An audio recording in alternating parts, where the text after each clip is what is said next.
Bakıda yenə yağış yağıb və Bakıda hər dəfə olduğu kimi yağışdan sonra həyat dayanıb, milyardlarla pulların xərclənərək tikildiyi tunelin içərisinə su dolub, özünü xilas edə bilməyən 2 nəfər maşının içərisində, şəhərin ortasında boğularaq həyatını dəyişib. Bakı şəhər icra hakimiyyətinin başçısı olan Eldar Əzizovun da bir açıqlamasını oxudum. Bu təbii fəlakətdir. Bu adamlar öldüyünə görə və siz yağışı və təbii fəlakəti günahlandırdığınıza görə sizə heç bir şey olmayacaq. Nəinki sizə daha əvvəl binalarda canlı-canlı, diri-diri yanaraq ölən insanlar, gəmilərdə batan insanlar, yanan xəstəxanada ölən körpələr və onlardan məsuliyyət daşıyan insanlara heç bir şey olmadığı kimi, indi də bu yağış suyundan sonra yaranmış bu faciədə dünyasını itirən insanların məsuliyyətini heç kimsə üzərinə almayacaq. Yaşadığımız ərazidə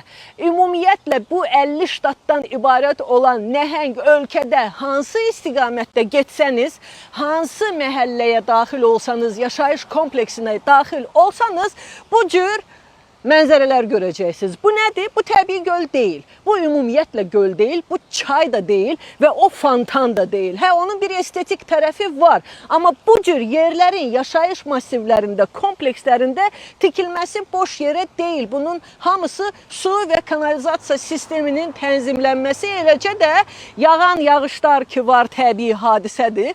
O yağan yağışlardan sonra bir faciənin küçələrdə yaşanmasının qarşısını almaqdan ötürü insan oğlunun fikirləşib, düşünüb qurduğu sistem, drenaj sistemi artıq yağış sularını, səth sularını və tullantı sularını yaşayış, ticarət və sənaye sahələrindən uzağa toplanmaq və nəql etmək üçün nəzərdə tutulmuş yeraltı borular, kanallar və qurğular şəbəkəsidir. O gölə sular necə gedir? Yağış yağdığı zaman içəridən yol arasından gördüyümüz yarıqlar vasitəsilə bu hövzəyə tökülür və bu hövzədən də axaraq o gölə bənzəyən yerlər də toplanır.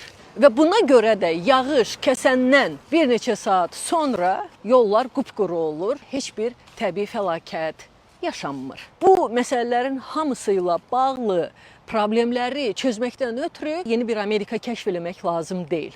Sadəcə olaraq əlini vicdanının üstünə qoyub doğru dürüst bir şəkildə yerinə yetirmək lazımdır. Bu yerinə yetmədiyi müddətcə və ölən insanların haqqının, hesabatının verilmədiyi və sorulmadığı müddətcə Bakıya hər yağış yağanda qiyamət qopacaq, insanlar öləcək və günah hər zaman öləndə qalacaq.